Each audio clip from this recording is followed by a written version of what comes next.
ரிஷப ராசிக்கான நவம்பர் மாத பலன்கள் எப்படி இருக்குன்னு பார்க்கலாம் வாங்க.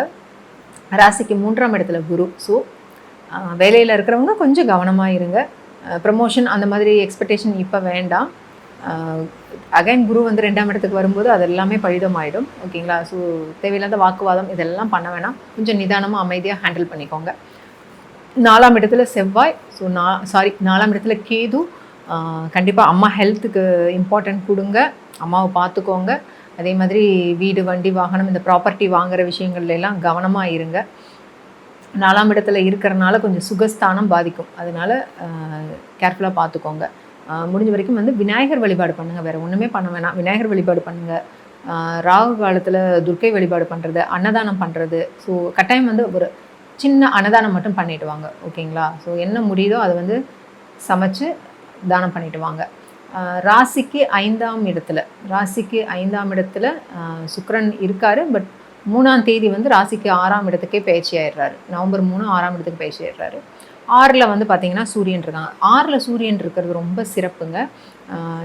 நினச்ச விஷயம் எல்லாமே நடக்கும், காரிய சித்தி ஆகும். ஓகேங்களா? பட் சுக்கிரன் 6ஆம் இடத்துக்கு போகிறது வந்து அவ்வளோ ஒரு சிறப்பான இது இல்லை. ஏன்னா இவர் பார்த்திங்கன்னா ரிஷபராசிக்கு ராசி அதிபதியுமே இவர் தான். ஸோ போய் 6ல் மறையிறது வந்து அவ்வளோ நல்லதில்லை. ஸோ கண்டிப்பாக நீங்கள் வந்துட்டு நவம்பர் மாதம் மகாலட்சுமி வழிபாடை பண்ணிடுங்க. மகாலட்சுமி வழிபாடு பண்ணிங்கனாலே அது வந்து அந்த ஆக்டிவேஷன் வந்துடும் உங்களுக்கு. சரிங்களா? சுக்கிரனோட அந்த நிச்சயமாக உங்களுக்கு அந்த பலன் வந்து கிடச்சிடும். 6ஆம் இடத்துல இருக்கிற சூரியன் பார்த்திங்கன்னா நவம்பர் 17ஆம் தேதி 7ஆம் இடத்துக்கு போகிறாரு. 7ல் ஆல்ரெடி சூரியன், செவ்வாய், புதன். நான் சொல்லி உங்களுக்கே மனப்பாடம் ஆயிருக்கும். 7ஆம் இடத்துல சூரியன், செவ்வாய், புதன்லாம் வரும்போது பார்த்திங்கன்னா சுக்கிரன், இந்த 4 பிளானட்ஸுமே சரி 7க்கு வரும்போது தேவையில்லாமல் கணவன் மனைவி ஆர்குமெண்ட்ஸ் வரும், குழந்தைங்களோட பிரச்சனை வரும், டென்ஷன், கத்துறது இதெல்லாம் வந்து ஏற்படுத்தாமல் நீங்கள் தான் பார்த்துக்கணும். ஓகே, நான் முன்னாடியே உங்களுக்கு சொல்லிட்டேன். அதனால் வந்துட்டு அந்த இடத்துல கொஞ்சம் விட்டு கொடுத்து போயிருங்க. அடுத்து பார்த்திங்கன்னா ராசிக்கு 10ஆம் இடத்துல ராகு. 10ஆம் இடத்துல ராகு இருக்கும்போது ஓகே தான், தொழிலில் வந்துட்டு இதாகும், நல்ல புகழ் கிடைக்கும். ஓகேங்களா? இன்னும் தேவையில்லாத ஒரு வீண் பழி வரும், அதெல்லாம் கொஞ்சம் நம்ம பார்த்து ஹேண்டில் பண்ணிக்கணும். 11ஆம் இடத்துல சனி இருக்கிறது ரொம்ப சிறப்பு. அந்த சனிக்கு ப்ளஸ் குருவோட பார்வை இருக்குது, அது இன்னும் சிறப்பு.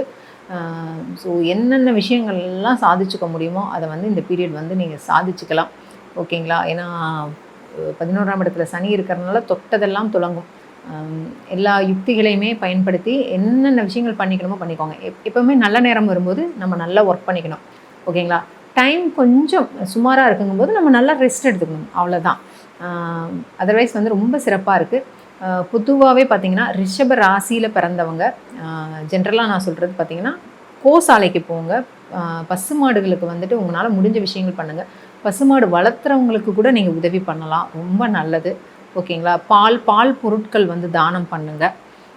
அதே மாதிரி இதில் பர்டிகுலராக ரோஹிணி நட்சத்திரக்காரங்க பார்த்திங்கன்னா நாவல் மரம் இருக்கிற கோவிலுக்கு வந்து நீங்கள் அடிக்கடி போயிட்டு வாங்க. ஓகேங்களா? ஸோ மிருகசீரிஷம் வந்துட்டு கட்டாயம் தேங்காய் வந்து உணவில் அதிகமாக எடுத்துக்கோங்க. மற்றபடி ரொம்ப நல்லா இருக்குது. ரிஷபராசிக்கு சிறப்பாக இருக்குது. ஃபோக்கஸ் பண்ண வேண்டிய ஒரே விஷயம் வந்து ஃபேமிலி. ஓகேங்களா? உங்கள் கூட பழகிற நண்பர்கள், இவங்கக்கிட்ட வந்து தேவையில்லாத கடுமையான வார்த்தைகளை வந்து பயன்படுத்தாதீங்க. ஏன்னா வார்த்தையில் தான் சண்டையே வருது. ஸோ அதனால் வார்த்தையை விடும்போது யோசித்து வார்த்தையை விடுங்க. ஓகேங்களா? சிறப்பான மாதமாக அமையும். இன்னொரு விஷயம், முக்கியமாக ஒரு விஷயம் ஷேர் பண்ணணும். இப்போ நம்மளுக்கு தெரியுது இல்லையா, ஜென்ம சனி நடக்குது, அஷ்டம குரு நடக்குது. ஸோ தயவுசெய்து ஃபேமிலியில் இருக்கிறவங்களும் நம்ம கூட இருக்கிறவங்களுக்கு கொஞ்சம் இந்த மாதிரி இருக்கும்போது நம்ம கொஞ்சம் விட்டு கொடுத்து அவங்கள எடுத்துகிட்டு போகிறது இன்னுமே சிறப்பான ஒரு விஷயம்தான். சரிங்களா? இன்றைக்கி வந்து ஓவரால் எல்லாருமே நம்ம தெரிஞ்சு தான் இருக்கோம். அன்றைய காலம் மாதிரி இன்றைக்கி இல்லை. இன்றைக்கி எல்லா கையிலையும் ஃபோன் இருக்குது.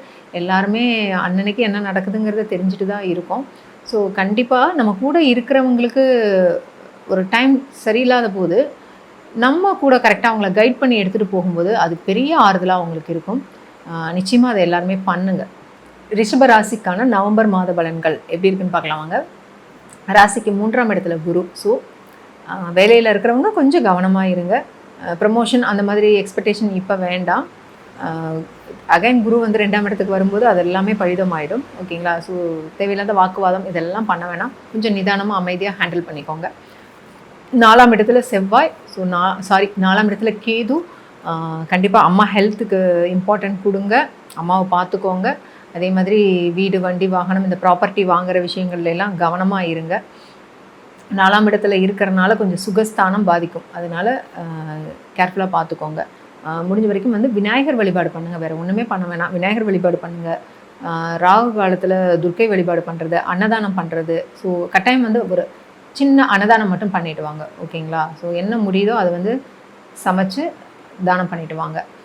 ராசிக்கு 5ஆம் இடத்துல சுக்கிரன் இருக்காரு. பட் 3ஆம் தேதி வந்து ராசிக்கு 6ஆம் இடத்துக்கே பயிற்சி ஆயிடுறாரு. நவம்பர் 3 6ஆம் இடத்துக்கு பயிற்சி ஆயிடுறாரு. 6ல் வந்து பார்த்தீங்கன்னா சூரியன் இருக்காங்க. 6ல் சூரியன் இருக்கிறது ரொம்ப சிறப்புங்க. நினச்ச விஷயம் எல்லாமே நடக்கும், காரிய சித்தி ஆகும். ஓகேங்களா? பட் சுக்கிரன் 6ஆம் இடத்துக்கு போகிறது வந்து அவ்வளோ ஒரு சிறப்பான இது இல்லை. ஏன்னா இவர் பார்த்தீங்கன்னா ரிஷப ராசிக்கு ராசி அதிபதியுமே இவர் தான். ஸோ போய் 6ல் மறையிறது வந்து அவ்வளோ நல்லதில்லை. ஸோ கண்டிப்பாக நீங்கள் வந்துட்டு நவம்பர் மாதம் மகாலட்சுமி வழிபாடை பண்ணிடுங்க. மகாலட்சுமி வழிபாடு பண்ணிங்கனாலே அது வந்து அந்த ஆக்டிவேஷன் வந்துடும் உங்களுக்கு. சரிங்களா? சுக்கிரனோட அந்த நிச்சயமாக உங்களுக்கு அந்த பலன் வந்து கிடச்சிடும். 6ஆம் இடத்துல இருக்கிற சூரியன் பார்த்தீங்கன்னா நவம்பர் 17ஆம் தேதி 7ஆம் இடத்துக்கு போகிறாரு. 7ல் ஆல்ரெடி சூரியன், செவ்வாய், புதன். நான் சொல்லி உங்களுக்கே மனப்பாடம் ஆயிருக்கும். 7ஆம் இடத்துல சூரியன், செவ்வாய், புதன்லாம் வரும்போது பார்த்தீங்கன்னா சுக்கிரன், இந்த 4 பிளானட்ஸுமே சரி 7க்கு வரும்போது தேவையில்லாமல் கணவன் மனைவி ஆர்குமெண்ட்ஸ் வரும், குழந்தைங்களோட பிரச்சனை வரும், டென்ஷன், கத்துறது, இதெல்லாம் வந்து ஏற்படுத்தாமல் நீங்கள் தான் பார்த்துக்கணும். ஓகே, நான் முன்னாடியே உங்களுக்கு சொல்லிட்டேன். அதனால் வந்துட்டு அந்த இடத்துல கொஞ்சம் விட்டு கொடுத்து போயிருங்க. அடுத்து பார்த்திங்கன்னா ராசிக்கு 10ஆம் இடத்துல ராகு. 10ஆம் இடத்துல ராகு இருக்கும்போது ஓகே தான், தொழிலில் வந்துட்டு இதாகும், நல்ல புகழ் கிடைக்கும். ஓகேங்களா? இன்னும் தேவையில்லாத ஒரு வீண் பழி வரும், அதெல்லாம் கொஞ்சம் நம்ம பார்த்து ஹேண்டில் பண்ணிக்கணும். 11ஆம் இடத்துல சனி இருக்கிறது ரொம்ப சிறப்பு. அந்த சனிக்கு ப்ளஸ் குருவோட பார்வை இருக்குது, அது இன்னும் சிறப்பு. ஸோ என்னென்ன விஷயங்கள்லாம் சாதிச்சுக்க முடியுமோ அதை வந்து இந்த பீரியட் வந்து நீங்கள் சாதிச்சுக்கலாம். ஓகேங்களா? ஏன்னா 11ஆம் இடத்துல சனி இருக்கிறதுனால தொட்டதெல்லாம் துலங்கும். எல்லா யுக்திகளையுமே பயன்படுத்தி என்னென்ன விஷயங்கள் பண்ணிக்கணுமோ பண்ணிக்கோங்க. எப்போவுமே நல்ல நேரம் வரும்போது நம்ம நல்லா ஒர்க் பண்ணிக்கணும்.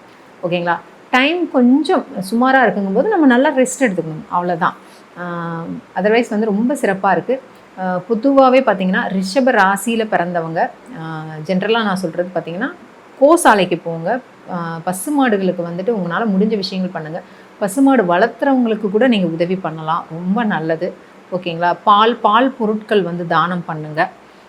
அதே மாதிரி இதில் பர்டிகுலராக ரோஹிணி நட்சத்திரக்காரங்க பார்த்திங்கன்னா நாவல் மரம் இருக்கிற கோவிலுக்கு வந்து நீங்கள் அடிக்கடி போயிட்டு வாங்க. ஓகேங்களா? ஸோ மிருகசீரிஷம் வந்துட்டு கட்டாயம் தேங்காய் வந்து உணவில் அதிகமாக எடுத்துக்கோங்க. மற்றபடி ரொம்ப நல்லா இருக்குது, ரிஷபராசிக்கு சிறப்பாக இருக்குது. ஃபோக்கஸ் பண்ண வேண்டிய ஒரே விஷயம் வந்து ஃபேமிலி. ஓகேங்களா? உங்கள் கூட பழகிற நண்பர்கள், இவங்கக்கிட்ட வந்து தேவையில்லாத கடுமையான வார்த்தைகளை வந்து பயன்படுத்தாதீங்க. ஏன்னா வார்த்தையில் தான் சண்டையே வருது. ஸோ அதனால் வார்த்தையை விடும்போது யோசித்து வார்த்தையை விடுங்க. ஓகேங்களா? சிறப்பான மாதமாக அமையும். இன்னொரு விஷயம், முக்கியமாக ஒரு விஷயம் ஷேர் பண்ணணும். இப்போ நம்மளுக்கு தெரியுது இல்லையா, ஜென்ம சனி நடக்குது, அஷ்டம குரு நடக்குது. ஸோ தயவுசெய்து ஃபேமிலியில் இருக்கிறவங்களும் நம்ம கூட இருக்கிறவங்களுக்கு கொஞ்சம் இந்த மாதிரி இருக்கும்போது நம்ம கொஞ்சம் விட்டு கொடுத்து அவங்கள எடுத்துகிட்டு போகிறது இன்னுமே சிறப்பான ஒரு விஷயம்தான். சரிங்களா? இன்றைக்கி வந்து ஓவரால் எல்லாருமே நம்ம தெரிஞ்சு தான் இருக்கோம். அன்றைய காலம் மாதிரி இன்றைக்கி இல்லை. இன்றைக்கி எல்லா கையிலையும் ஃபோன் இருக்குது. எல்லாருமே அன்னன்னைக்கு என்ன நடக்குதுங்கிறத தெரிஞ்சுட்டு தான் இருக்கோம். ஸோ கண்டிப்பாக நம்ம கூட இருக்கிறவங்களுக்கு ஒரு டைம் சரியில்லாத போது நம்ம கூட கரெக்டாக அவங்கள கைட் பண்ணி எடுத்துகிட்டு போகும்போது அது பெரிய ஆறுதலாக அவங்களுக்கு இருக்கும். நிச்சயமாக அதை எல்லாருமே பண்ணுங்கள்.